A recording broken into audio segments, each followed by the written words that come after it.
Bonjour et bienvenue sur santémédecine.net. La numération formule sanguine, appelée également NFS, est l'examen le plus fréquemment demandé.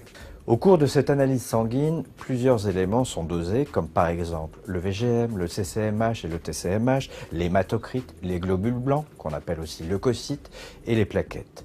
La vitesse de sédimentation et la CRP sont deux éléments souvent dosés au cours d'une NFS. Les globules rouges, cellules sanguines les plus nombreuses, ont pour rôle de transporter l'oxygène entre les poumons et les organes. Leur calcul permet de repérer certaines maladies, comme l'anémie par exemple. Les plaquettes sanguines sont de petites cellules sans noyau que l'on trouve dans le sang, comme les globules rouges ou les globules blancs. Elles permettent au sang de coaguler en s'agglutinant lors d'une hémorragie pour former le caillot sanguin. Elles suppriment ainsi un saignement lors de l'apparition d'une brèche d'un petit vaisseau. Elles servent aussi à éviter tout saignement à l'intérieur du corps.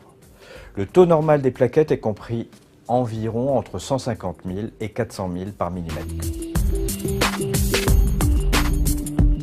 La vitesse de sédimentation, ou VS, fait partie des examens de routine avec la NFS. Elle correspond à la vitesse nécessaire aux cellules sanguines pour sédimenter et se déposer au fond d'un tube à essai. Le sang, rendu incoagulable, est placé dans un tube à essai et l'on observe la vitesse à laquelle les globules rouges tombent et se déposent dans le fond du tube. La VS, à la première heure, est environ inférieure à 8 mm.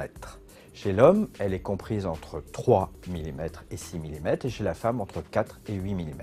À la deuxième heure, elle est inférieure à 20 mm.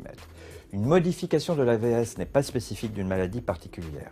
Elle est augmentée et accélérée par plusieurs facteurs comme les infections bactériennes, les parasitoses, l'anémie, l'obésité, l'hypercholestérolémie, l'hypertriglycéridémie, les maladies inflammatoires, l'hypergammaglobulinémie, l'insuffisance rénale ou cardiaque et certains cancers ou syndromes néphrotiques.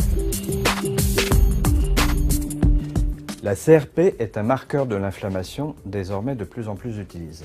Son taux dans le sang est normalement inférieur à 20 mg par litre.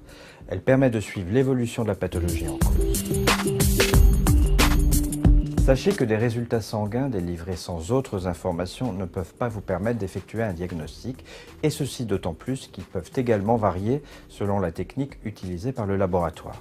Il est donc important de consulter un médecin afin de prévoir avec lui la nécessité d'effectuer d'autres examens ou un éventuel traitement.